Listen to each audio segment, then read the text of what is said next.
Welcome friends, जय भारत जय Hindustan. Friends, आज हम फिरोज शाह तुगलक पर आखिरी वीडियो कर रहे हैं ये। और आज का हमारा आज जो हम डिस्कशन करने जा रहे हैं उसमें हम इसकी धार्मिक नीति, फॉरेन पॉलिसी, शिक्षा व साहित्य पे बात करेंगे। देखिए, धार्मिक नीति, शिक्षा, साहित्य और फॉरेन पॉलिसी, और इसके साथ ही ये फिरोज शाह तुगलक वाला टॉपिक हमारा आज खत्म हो जाएगा। इसके पहले हमने ये सारे पॉइंट्स डिस्कस कर लिए थे निर्माण स्थापत्य तक, ठीक है। तो वो सब हमने आपको पहले भी बता दिया था। थोड़ा बहुत हम एक रिवीजन करते हुए चलेंगे, पीछे हमने जो पढ़ा है। तो बेसिक इन्फो के बारे में अगर हम देखें, सामान्य परिचय इसका मैंने दे दिया था कि फिरोज शाह तुगलक जो था वो तुगलक वंश का तीसरा शासक है और एक महत्वपूर्ण शासक भी है। ये तुगलक वंश के फाउंडर गयासुद्दीन तुगलक का जो है उसका भतीजा था और इसके जो पहले सुल्तान हुआ, शासक हुआ, मोहम्मद बिन तुगलक, उसका ये कजिन था, ठीक है। शासनकाल 1351 से 1388 एडी, ये मैं बता चुका हूं, ठीक है। और ये भी मैंने बताया था कि ये तुगलक वंश जो है ये तीसरा वंश है दिल्ली सल्तनत का। और दिल्ली सल्तनत का पहला वंश मैंने बताया था कि गुलाम वंश यानी स्लेव डायनेस्टी। उसके बाद आप खिलजी वंश में आएंगे, खिलजी वंश के बाद इस तुगलक वंश को पढ़ेंगे, तुगलक वंश के बाद सैयद वंश और अंतिम वंश के रूप में आप लोधी वंश को देखेंगे, ठीक है। जहां तक तुगलक वंश की बात है, फाउंडर इसके थे गयासुद्दीन तुगलक, अभी मैंने बता दिया था, ठीक है। और देखिए, जो अगर हम सीक्वेंस देख ले एक बार, तो 1206 में दिल्ली सल्तनत की शुरुआत हो जाती है गुलाम वंश के साथ। ये गुलाम वंश जो है ये 1290 एडी तक चलता है। 1290 एडी में खिलजी वंश की स्थापना होती है जो 1320 एडी तक चलेगा। और 1320 एडी के बाद गयासुद्दीन तुगलक, जो इसका चाचा है, ठीक है, जिसका ये भतीजा है गयासुद्दीन तुगलक का, फिरोज शाह तुगलक, वही फाउंडर है। और वो 1320 में तुगलक वंश की नींव रख देता है, हाँ। और उसका शासनकाल 1325 तक रहेगा। उसके बाद उसका बेटा आ जाएगा मोहम्मद बिन तुगलक, जिसे हम एमबीटी बोलते हैं शॉर्ट फॉर्म में, और उसका शासनकाल रहेगा 1351 एडी तक। और 1351 एडी में उसकी मृत्यु के बाद एमबीटी का कजिन फिरोज शाह तुगलक, या आप कह सकते हैं गयासुद्दीन तुगलक, जो तुगलक वंश का फाउंडर है, उसका भतीजा फिरोज शाह तुगलक जो है ये शासक बन जाता है। और इसका शासनकाल 1388 तक चलेगा। 1388 में ही इसकी मृत्यु हो जाएगी, ठीक है। तो यहां तक हमने देख लिया था। और यहां पर फिरोज शाह तुगलक के बारे में मैंने बताया था सामान्य परिचय में कि बचपन का नाम कमालुद्दीन फिरोज था। और कमालुद्दीन फिरोज, इसके पिता थे रज्जब, जो कि गयासुद्दीन तुगलक के ब्रदर थे, ठीक है। लेकिन उनकी शादी जो होती है एक राजपूत लड़की से होती है, और इसलिए ये एक मुस्लिम पिता और राजपूत यानी हिंदू मां की संतान है। और इसलिए मैंने ये भी बताया था कि बार बार ये दिखाने की कोशिश करेगा कि वो उन मुसलमानों से कहीं कम नहीं है जो मुस्लिम मां बाप की संतान है। इसलिए ये बहुत ज्यादा धर्मांध था, ठीक है, और गैर मुसलमानों पर बहुत ज्यादा अत्याचार इसने किया, ठीक है। ये सब मैंने आपको बता दिया था। बेसिक इंफॉर्मेशन में, सामान्य परिचय में ये भी बताया था कि इसके 2 राज्याभिषेक होंगे। एक राज्याभिषेक एमबीटी यानी मोहम्मद बिन तुगलक के डेथ के बाद थट्टा में हो जाएगा, सिंध में। और सिंध का प्रांत मैंने आपको बताया भी था, ठीक है। थट्टा सिंध में, देखिए यही है, अगर आप देखें,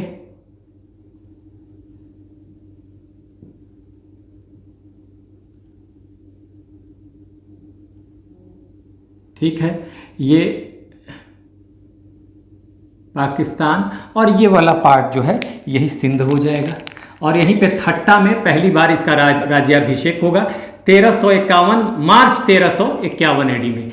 और फिर दूसरी बार दिल्ली में होगा अगस्त 1351 एडी में। तो इसका राज्याभिषेक 2 बार हुआ था, एक बार सिंध के थट्टा में मार्च 1351 में, और दूसरी बार अगस्त 1351 एडी में दिल्ली में, ठीक है। और जब दूसरी बार इसका राज्याभिषेक हुआ तो यानी दूसरी बार जब ये क्राउन हो किया जाता है इसको, तो जो मौलवी हैं दिल्ली के वो 21 दिनों तक वो इसका उत्सव मनाते हैं। क्यों? क्योंकि ये मौलवियों का समर्थक था। और आगे आप देखेंगे कि ये धर्म के प्रभाव में रहेगा, शरीयत के प्रभाव में रहेगा, इसका शासन प्रशासन सब कुछ शरीयत के प्रभाव में चलेगा, जो बिल्कुल उलट था मोहम्मद बिन तुगलक के। यानी इसके पहले जो इसका कजन शासक था, सुल्तान था MBT, उसने धर्म को सियासत से अलग कर दिया था, लेकिन इसने बिल्कुल उलट दिया। हाँ, और इसने धर्म को फिर जोड़ दिया था सियासत से। तो ये सामान्य परिचय था। उसके बाद जहाँ तक सोर्सेस की बात है, ऐतिहासिक सोर्सेस मैंने बताया भी था पहले भी। देखिए ऐतिहासिक सोर्स में एक तो अभी मैं यहाँ पे भी चर्चा करूँगा शिक्षा और साहित्य में, शम्स सिराज अफीफ या अफीक, कहीं अफीफ भी लिखा होगा, अफीक या अफीफ,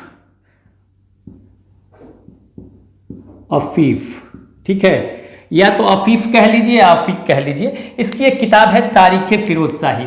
ये बेसिकली जीवनी है, ठीक है ना, FST की। यहाँ पर मैं लिख देता हूँ, ये जीवनी है, जीवनी है FST की। तो एक ऐतिहासिक सोर्स के रूप में ये है, जिसमें इसने शम्स सिराज अफीक ने इसके शासनकाल को बहुत अच्छा बताया है। दूसरा जो ऐतिहासिक स्रोत है इसी की लिखी हुई है, फिरोज शाह तुगलक की, इसकी आत्मकथा है, ठीक है, ऑटोबायोग्राफी है, फुतूहाते फिरोज शाही। फुतूहात फिरोज शाही मैंने लिखा है, इसको आप फुतूहात फिरोज शाही या फुतूहाते फिरोज शाही, इसकी आत्मकथा है FST यानी फिरोज शाह तुगलक की। और इसमें इसने खुद को एक आदर्श मुसलमान के रूप में प्रस्तुत करने की कोशिश की है, ये मैंने बताया था। तो ये ऐतिहासिक स्रोत था और इसको हम शिक्षा और साहित्य में भी देखेंगे, ठीक है। तो ये मैंने बता दिया था। जहां तक उपाधियों की बात है, कुछ महत्वपूर्ण उपाधि, एल्फिस्टन और हेनरी ने इसको सल्तनत काल का अकबर कहा। इसकी उदारवादी कुछ नीतियां थी, उसकी वजह से मैं बता चुका हूं, तुष्टिकरण की नीति ये अपनाता है। और RC मजूमदार हैं, दोनों इतिहासकार हैं, सॉरी, एल्फिस्टन और हेनरी ये दोनों इतिहासकार हैं और RC मजूमदार भी इतिहासकार हैं। तो RC मजूमदार के अनुसार दिल्ली सल्तनत का सर्वाधिक धर्मांध शासक, ठीक है, और इस मामले में RC मजूमदार ने इसको सिकंदर लोदी और औरंगजेब का अग्रगामी बताया है। यानी कि सिकंदर लोदी और औरंगजेब के पहले जो है ये उसी तरह का धर्मांध शासक था जैसा सिकंदर लोदी था या जैसा औरंगजेब था, ठीक है। तो ये उपाधियों की बात हो गई। राजत्व के सिद्धांत में मैंने अभी भी बताया, इसने धर्म को राजनीति से जोड़ दिया था और इसका सारा जो शासन प्रशासन है वो शरीयत यानी इस्लामिक कानून के दायरे में होगा, उसी के प्रभाव में रहेगा। और आप देखेंगे कि अगर राजत्व के सिद्धांत की तुलना करें आप मोहम्मद बिन तुगलक से, तो उसका जो था उसने राजनीति और धर्म को बिल्कुल सेपरेट कर दिया था। वो शरीयत कहता था कि शरीयत की बातें अलग हैं, हाँ, इस्लामिक लॉ अलग है, हाँ, शासन प्रशासन अलग है, उससे कोई मतलब नहीं है। तो वो अपने हिसाब से ही शासन प्रशासन चलाता था। वो उलिमाओं का या इस्लामिक धर्म गुरुओं का वो कोई हस्तक्षेप नहीं चाहता था, लेकिन यहाँ पे पूरा हस्तक्षेप दिखेगा आपको। तो ये राजत्व का सिद्धांत। एडमिन प्रशासन में हमने रेवेन्यू के बारे में बता दिया था कि 24 तरह के टैक्स इसके पहले लगते थे, फिरोज शाह तुगलक के पहले।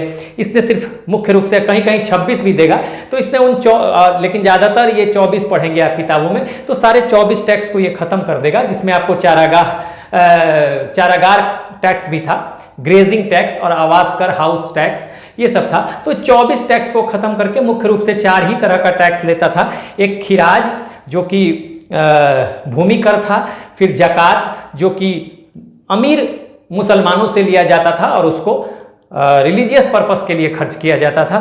तीसरा था खम्स जो लूट का माल होता था, जब लड़ाइयाँ होती थी उसमें धन संपत्ति लूटी जाती थी तो उस माल का बंटवारा भी होता था, तो ये लेता था। और ये बड़ा अजीबोगरीब था कि इसमें लूट के माल को इसने क्या किया था कि मोहम्मद बिन तुगलक के समय बेसिकली अजीबोगरीब था ये मामला, क्योंकि मोहम्मद बिन तुगलक उस समय क्या करता था कि 4/5 कहता था कि राज्य को जाएगा, यानी 80% खम्स यानी लूट का माल राज्य को जाएगा और 20% सैनिकों को जाएगा, ठीक है, 1/5 यानी 20% सैनिकों को जाएगा। लेकिन फिरोज शाह तुगलक ने सब कुछ उलट दिया और इसने कहा कि नहीं, जो 80% है वो सैनिकों को जाएगा। आप जानते हैं वो तुष्टीकरण की नीति अपना रहा है फिरोज शाह तुगलक। वो कहता है 80% जाएगा सैनिकों को और 20% राज्य को, क्योंकि आप जानते हैं, मैंने पहले भी बताया था कि फिरोज शाह तुगलक तुष्टीकरण की नीति अपनाएगा, क्योंकि जो भी मोहम्मद बिन तुगलक यानी एमबीटी की असफलताएं रही वो सारी इसके मत्थे पड़ेंगी और हर वर्ग नाराज था, चाहे सैनिक हो, चाहे किसान हो, ठीक है, चाहे उलीमा हो यानी मुस्लिम धर्मगुरु हो, ये सभी नाराज थे, तो सबको ये संतुष्ट करने की कोशिश करेगा। ठीक है, तो 3 तरह के टैक्स अभी मैंने बताए, खराज, जकात, खम्स और चौथा होगा जजिया। ठीक है, जो कि एक सुरक्षात्मक कर था नॉन मुस्लिम्स के लिए और खासकर हिंदुओं के लिए। अगर आप किसी इस्लामिक स्टेट में रह रहे हैं, ठीक है, तो उसके लिए अपने जान माल की रक्षा के लिए आपको एक कर देना पड़ता था। ठीक है, जिसे जजिया कहा जाता था। जजिया सबसे पहले लगाया था किसने? मोहम्मद बिन कासिम ने, जब 712 एडी में प्रथम सफल मुस्लिम अटैक होता है भारत पे। उस समय ये सिंध था, भारत का हिस्सा था, आज पाकिस्तान में है। वहां पे 712 एडी में सबसे पहले सिंध पे जजिया लगाया गया था। उसके बाद फिर फिरोज शाह तुगलक तो है ही, ठीक है, इसके समय भी लगेगा। जजिया तो लग गया था, लेकिन फिरोज शाह तुगलक के समय एक बड़ी घटना होगी कि ये ब्राह्मणों पर भी जजिया लगा देगा। ठीक है, ये अभी हम चर्चा भी करेंगे। तो ब्राह्मणों पर जजिया लगाने वाला प्रथम सुल्तान ये था। ठीक है, फिरोज शाह तुगलक। तो आप देखेंगे कि आगे अगर जजिया के बारे में बात करें तो अकबर ने इसको एबलिश कर दिया था, हटा दिया था, बाद में औरंगजेब ने लगा दिया इसको फिर से। ठीक है, तो इस पे अभी हम चर्चा करेंगे जजिया पे। तो 4 तरह के 24 टैक्स माफ करके 4 तरह का टैक्स इसने लिया मुख्य रूप से। कौन कौन सा? खिराज, भूमि कर, जकात अमीर मुसलमानों से और रिलीजियस पर्पस के लिए खर्च किया जाता था, और खम्स लूट का माल, उसमें बंटवारा होगा, 80% सैनिकों को जाएगा और 20% राज्य को जाएगा, और जजिया जो नॉन मुस्लिम से लिया जाता था, और प्रथम सुल्तान दिल्ली सल्तनत का जिसने जजिया लगाया।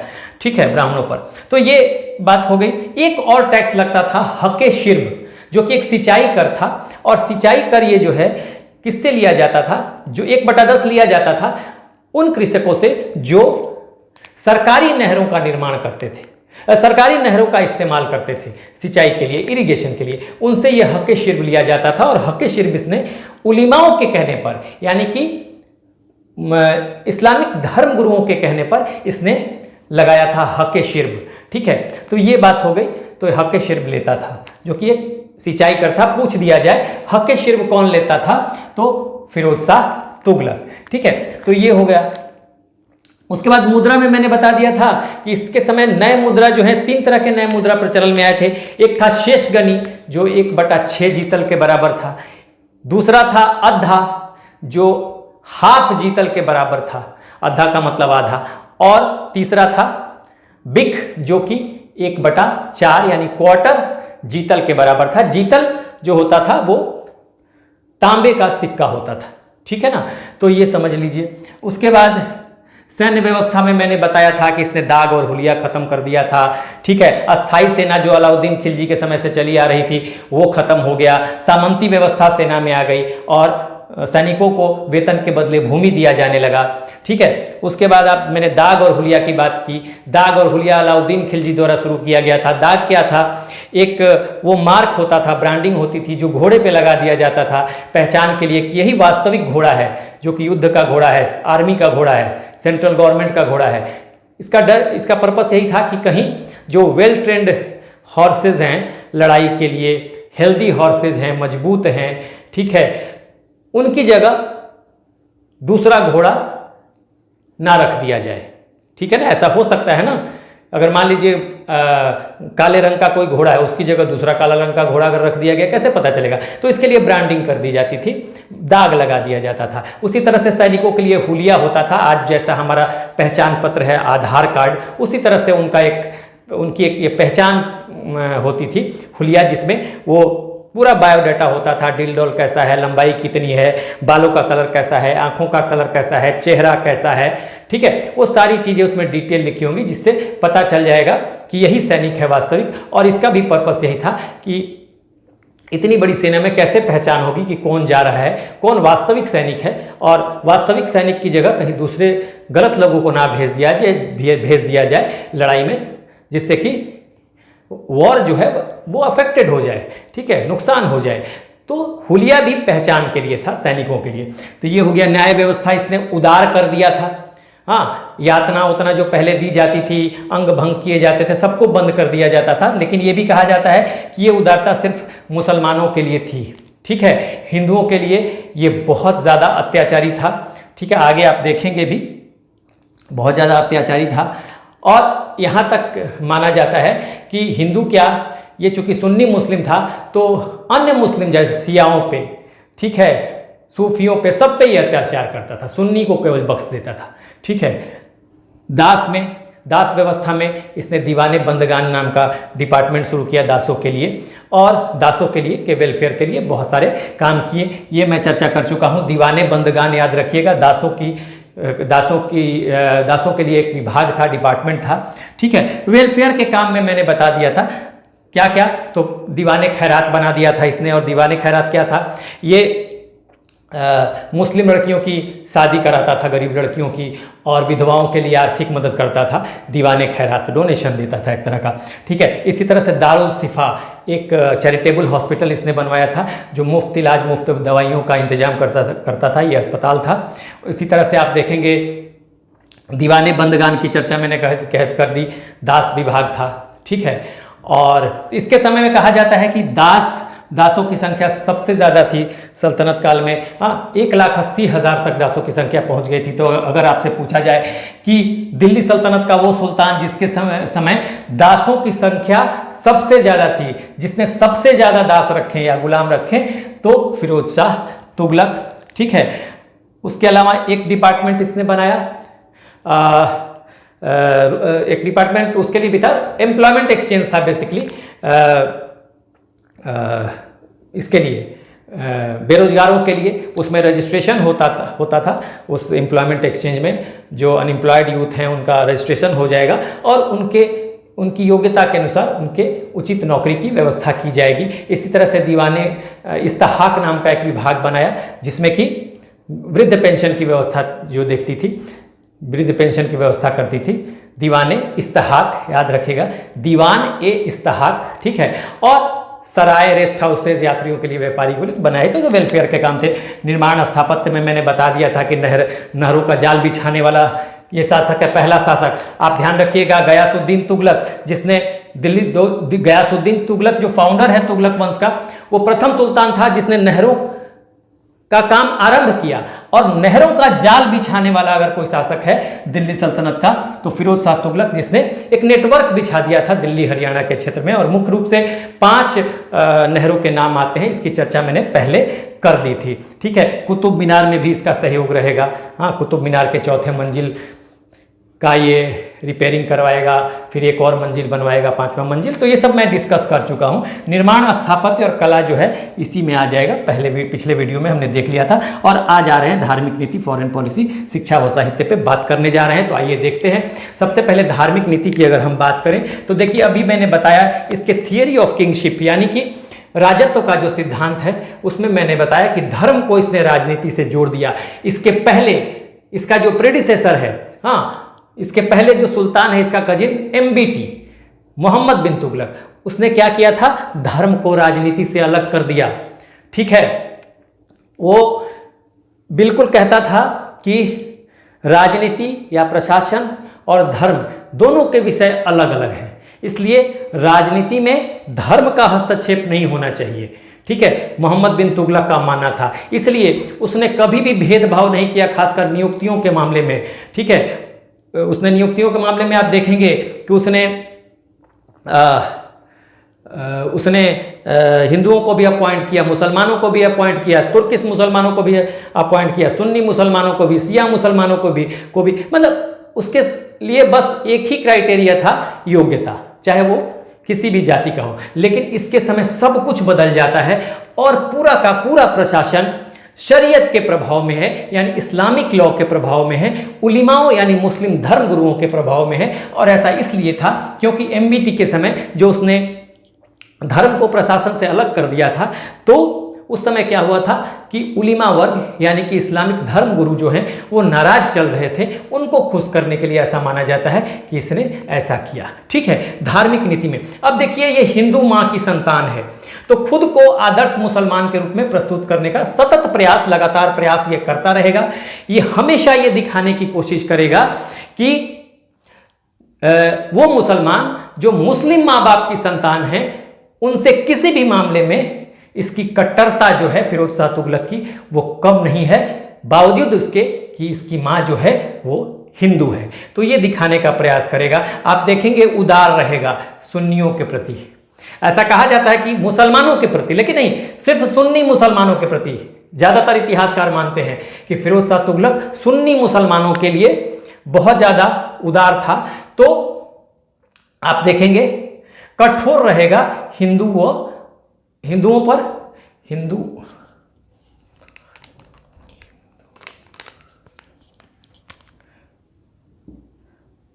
हिंदू प्लस अन्य। ठीक है,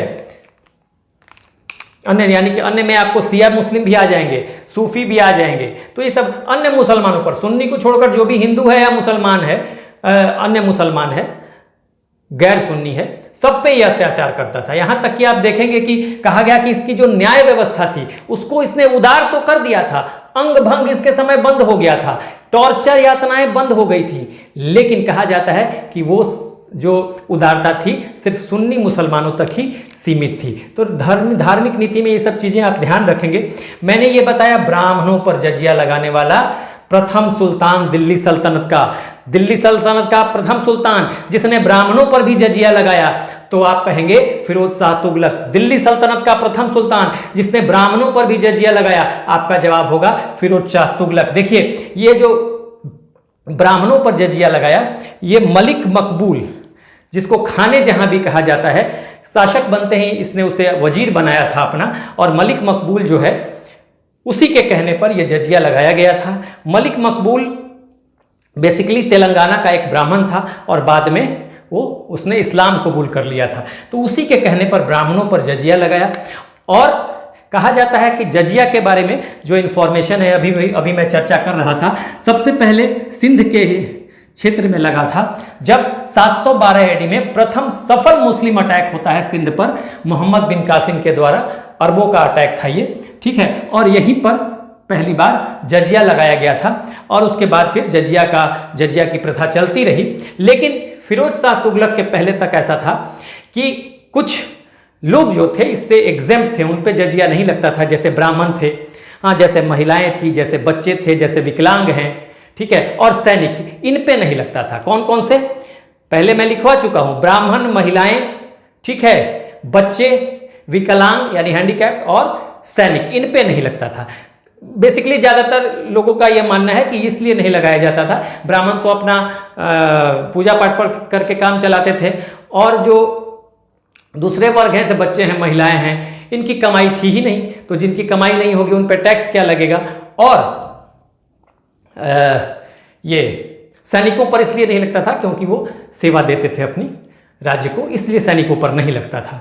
लेकिन ब्राह्मणों पर पहली बार जजिया लगा। जजिया मैं पहले भी बता चुका हूं, एक सुरक्षात्मक कर है जो नॉन मुस्लिम्स पे लगता था। अगर आप किसी इस्लामिक स्टेट में रह रहे हैं, इस्लामिक राज्य में रह रहे हैं, तो आपको अपने जान माल की रक्षा के लिए कर देना पड़ता था, जिससे आपका जीवन जो है सुरक्षित रहता था। ठीक है, तो ब्राह्मणों पर जजिया लगाने वाला दिल्ली सल्तनत का प्रथम सुल्तान या प्रथम सुल्तान भी आप कह सकते हैं। तो अगर आपसे पूछा जाए कि ब्राह्मणों पर वो कौन सा सुल्तान है, वो कौन सा प्रथम सुल्तान है, या वो कौन सा सुल्तान है जिसने ब्राह्मणों पर भी जजिया लगाया, तो आपका जवाब होगा फिरोज शाह तुगलक। देखिए, सारी धर्मांधता नजर आ रही है इसकी। उसके बाद देखिए आगे आप देखेंगे जब इसके फॉरेन पॉलिसी को, तो यहाँ देखेंगे नागरकोट जो है, नागरकोट आपको वही हिमालय के क्षेत्र में पड़ेगा, कांगड़ा का क्षेत्र है, तो नागरकोट में ज्वालामुखी मंदिर को ये तोड़ेगा। देखिए, तो ये सवाल पूछा जाता है, ये भी इंपॉर्टेंट है ब्राह्मणों पर जजिया लगाने, MI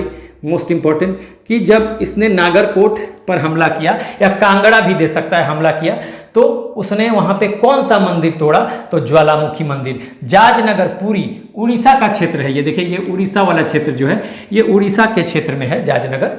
पुरी, वहाँ पे इसने अटैक किया था और वहाँ के की मूर्ति को भी कहते हैं जगन्नाथपुरी मंदिर था, उसकी उसमें जो मूर्तियाँ थी उसको समुद्र में फेंक दिया था। तो ये सब देखिए आपको याद रखना है, ये इंपॉर्टेंट है। उसके बाद देखिए हिंदुओं को प्रेशराइज करता था, किसके लिए? कन्वर्जन के लिए। किसमें? इस्लाम में। इसने हर वो कोशिश की जिससे हिंदू जो है मुसलमान बन जाए। इसके लिए उसने डोनेशन दिया, तरह तरह के प्रोत्साहन दिए, सैलरी बढ़ाया, ठीक है, उनको पैसों से मदद की ताकि आप मतलब पैसे देकर भी अगर कोई इस्लाम कबूल कर लेता है तो चलिए भाई आप कबूल कर लो, आप सुरक्षित रहोगे, ये था। ठीक है, तो ये आपको ध्यान रखना पड़ेगा। देखिए आरसी मजूमदार एक इतिहासकार हैं, उन्होंने डीएस का सर्वाधिक धर्मांध सुल्तान यानी दिल्ली सल्तनत का सर्वाधिक धर्मांध सुल्तान, मोस्ट इंपॉर्टेंट अगर आपसे पूछ दिया जाए कि दिल्ली सल्तनत का सर्वाधिक धर्मांध सुल्तान किसे माना जाता है तो आप कहेंगे फिरोज शाह तुगलक। ठीक है, तो ये हमने देख लिया। धार्मिक नीति में धर्म राजनीति को इसने जोड़ा, एमबीटी से बिल्कुल अलग, मोहम्मद बिन तुगलक से। मोहम्मद बिन तुगलक ने अलग कर दिया था धर्म को राजनीति से, इसने जोड़ दिया।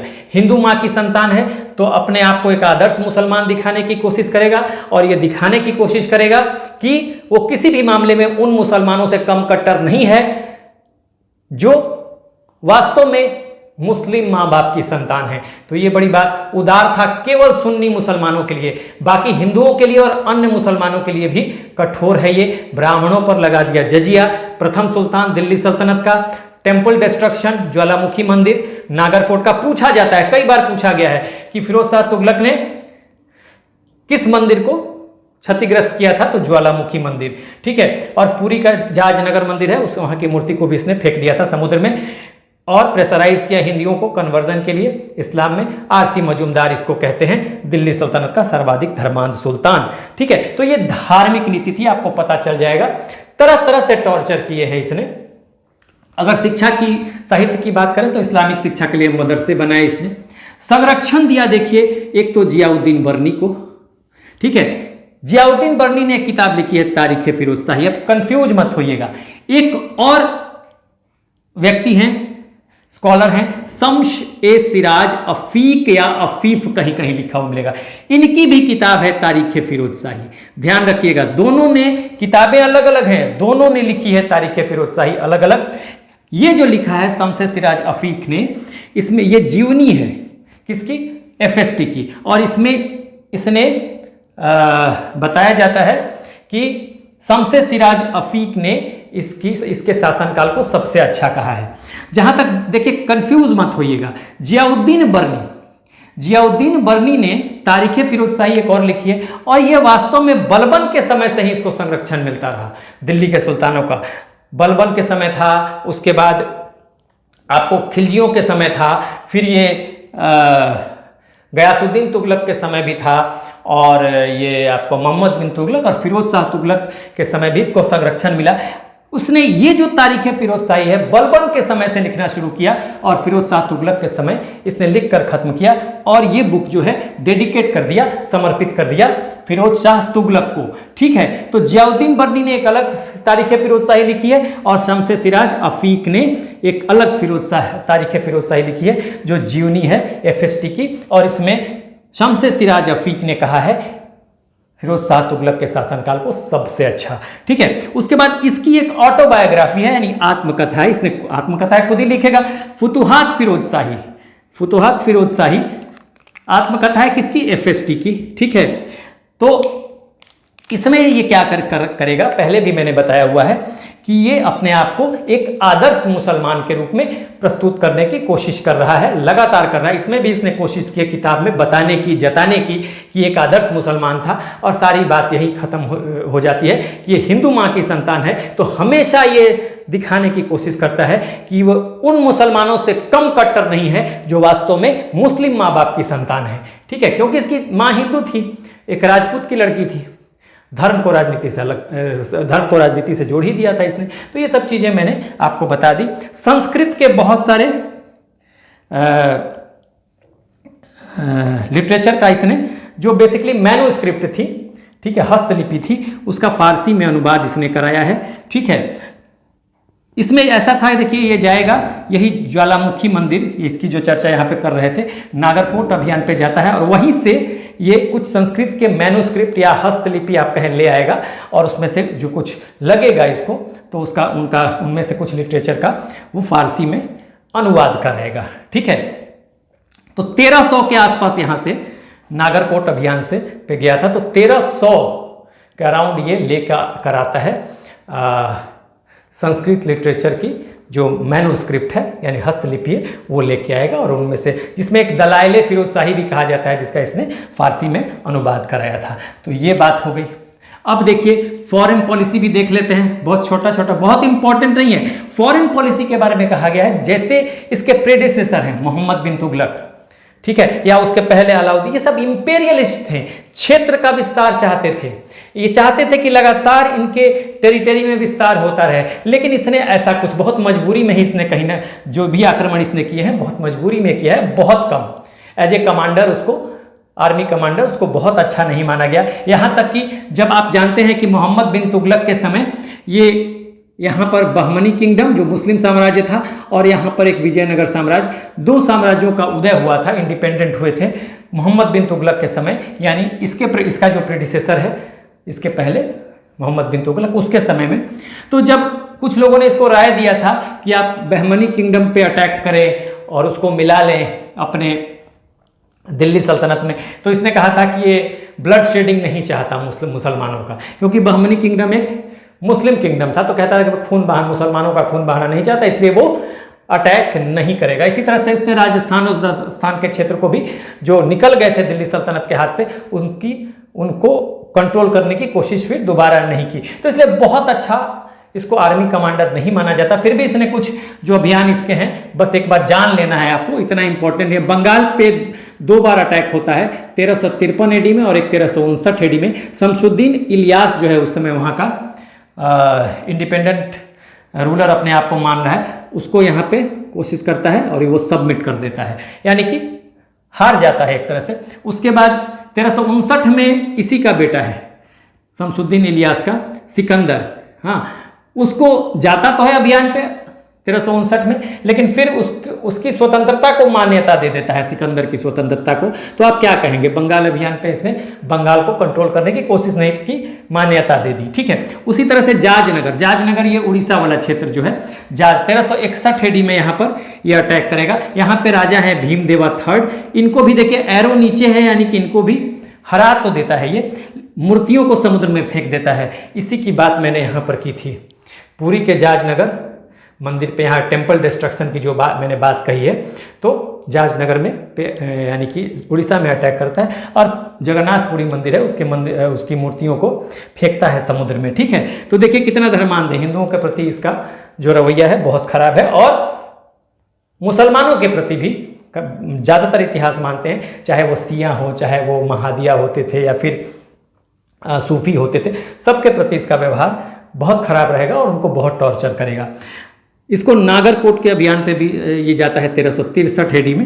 1363 यहाँ पे रूपचंद शासक हैं, और इनको भी देखिए मैंने एरो का निशान नीचे बनाया हुआ है, यानी इनकी भी हार होती है। और यहीं पे नागरकोट के अभियान में मैंने बताया ज्वालामुखी मंदिर जो तोड़ता है, ये नागरकोट का अभियान, ये कहीं कहीं नागरकोट होगा, कहीं कांगड़ा होगा। ठीक है, तो ये तोड़ देगा ज्वालामुखी मंदिर। ये बहुत इंपॉर्टेंट पार्ट है, किस अभियान में उसने ज्वालामुखी मंदिर तोड़ा था, तो नागरकोट दिया रहे या कांगड़ा दिया रहे, तो आप ध्यान रखेंगे।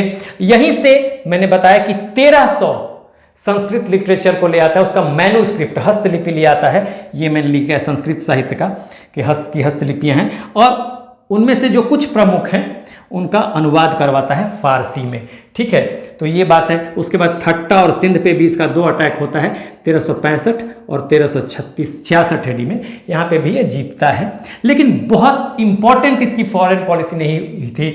ये बहुत ज़्यादा जीतने की कोशिश नहीं करेगा, बहुत ज़्यादा साम्राज्य विस्तार की कोशिश नहीं करेगा। हाँ, अपने आप डिफेंड करता रहेगा, अटैकिंग मूड में नहीं है ये कभी भी, ये हमेशा डिफेंसिव मूड में है। तो एज ए कमांडर या इसके आपको विदेश नीति की बात कहें, विदेश नीति दे, युद्ध दे, वॉर दे, या एज ए आर्मी कमांडर पूछा जाए, तो आप कहेंगे कि बहुत ही औसत दर्जे का या औसत दर्जे से भी नीचे का इसको आर्मी कमांडर माना गया है। तो ये सारी बातें हमने देख ली, ठीक है। धार्मिक नीतियों में हमने देख लिया, धर्म राजनीति को अलग कर दिया, राजत्व के धर्म और राजनीति को एक कर दिया, अलग नहीं, धर्म और राजनीति को इसने जोड़ दिया। एमबीटी के बिल्कुल उलट, जिसने धर्म और राजनीति को अलग कर दिया था। फिरोज शाह तुगलक ने धर्म राजनीति को जोड़ दिया। राजत्व का सिद्धांत है, हिंदू माँ का बेटा, इसलिए खुद को आदर्श मुसलमान के रूप में प्रस्तुत करने की कोशिश करेगा। उदार है केवल सुन्नी मुसलमानों के लिए, बाकी हिंदू प्लस अन्य मुसलमानों के लिए बहुत कठोर है।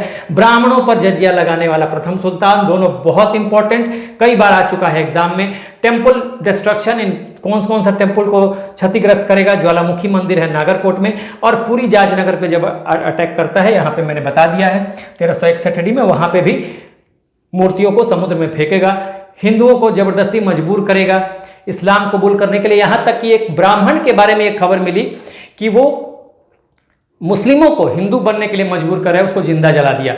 ये इसके साथ था। आरसी मजूमदार इसको डीएस का सर्वाधिक, यानी डीएस स्टैंड्स फॉर दिल्ली सल्तनत, दिल्ली सल्तनत का सर्वाधिक धर्मांध सुल्तान मानते हैं। बहुत ही इंपॉर्टेंट, किस सुल्तान को? दिल्ली सल्तनत का वो सुल्तान जिसे सर्वाधिक धर्मांध माना जाता है।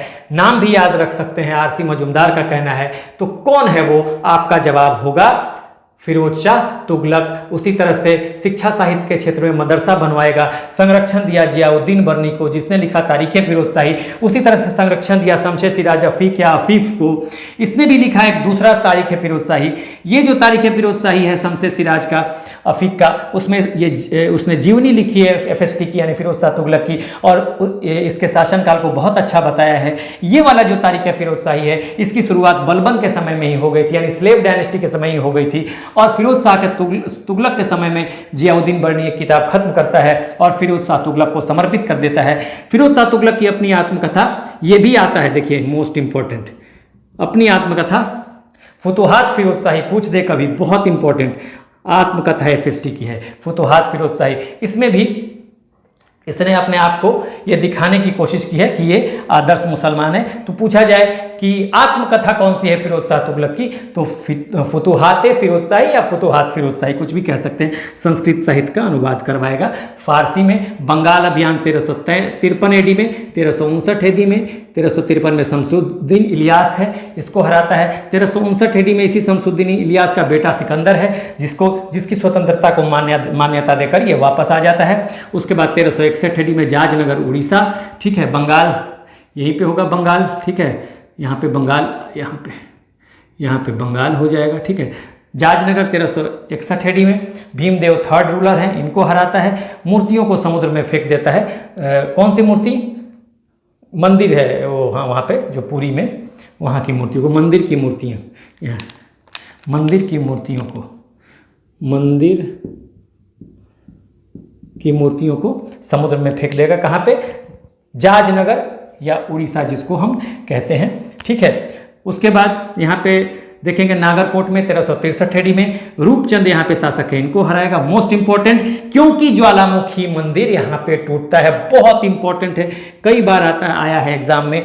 और एक और बात कि किस अभियान के तहत उसने ढेर सारे संस्कृत साहित्य के जो मैन्युस्क्रिप्ट है, हस्तलिपि हैं, वो लेके आता है। तो नागरकोट अभियान ही है। यहाँ से नागरकोट अभियान से वो संस्कृत साहित्य के बहुत सारे, याद रखिएगा, लिखा नहीं है, ठीक है। यहाँ पे आप लिख भी सकते हैं, मैं लिख देता हूं। नागरकोट अभियान के समय संस्कृत साहित्य, हस्तलिपियां हैं, को लेकर आता है। तो ये संस्कृत साहित्य कितने हैं? करीब करीब 1300 है, 1300 संस्कृत लिटरेचर, मैन्युस्क्रिप्ट हैं, हस्तलिपि हैं, ठीक है। ये आपको ध्यान रखना है, यहाँ पर 1300 मैन्युस्क्रिप्ट या हस्तलिपियों को लेकर आता है। किस अभियान के तहत? नागरकोट अभियान के तहत। तो इसको आप नोट कर लीजिएगा। और ज्वालामुखी मंदिर तो आपको याद ही रखना है। नागरकोट अभियान में किस मंदिर को तोड़ा? तो ज्वालामुखी अभियान। थट्टा सिंध पे 2 बार अटैक, 1365-1366, जीत तो होती है, लेकिन कहा जाता है यहाँ पे जो शासक है ना, बाबनिया नाम का एक शासक है, जो कि एक समा ट्राइब है, उसका उसी जाति समा ट्राइब से बिलोंग करता है, और इसने मंगोलों के साथ हालांकि पैक्ट किया था, फिर भी इसकी हार हो जाती है। और ये भी माना जाता है कि फिरोज शाह तुगलक के शासनकाल के अंत आते मंगोलों का खतरा लगभग टल गया था दिल्ली सल्तनत से। तो ये सारी चीजें हमने बता दी, और इस तरह से फिरोज शाह तुगलक को हमने बहुत ही डिटेल में खत्म कर लिया। आगे हम कुछ लेटर तुगलक्स को देख लेंगे थोड़ा सा, जिससे कि तुगलक डायनेस्टी खत्म हो जाएगी। जो जो इंपॉर्टेंट बातें हैं, इतना बहुत नहीं देखना है, ठीक है, जो इंपॉर्टेंट बातें हैं लेटर तुगलक्स में देख के, और तुगलक वंश को हम वहीं पे खत्म कर देंगे। हालांकि ये टॉपिक जो है फिरोज शाह तुगलक का अब खत्म होता है। आप लीजिए screenshot. So this is the end of the video. Do like, share and subscribe. Take care. Keep smiling. Jai Hind.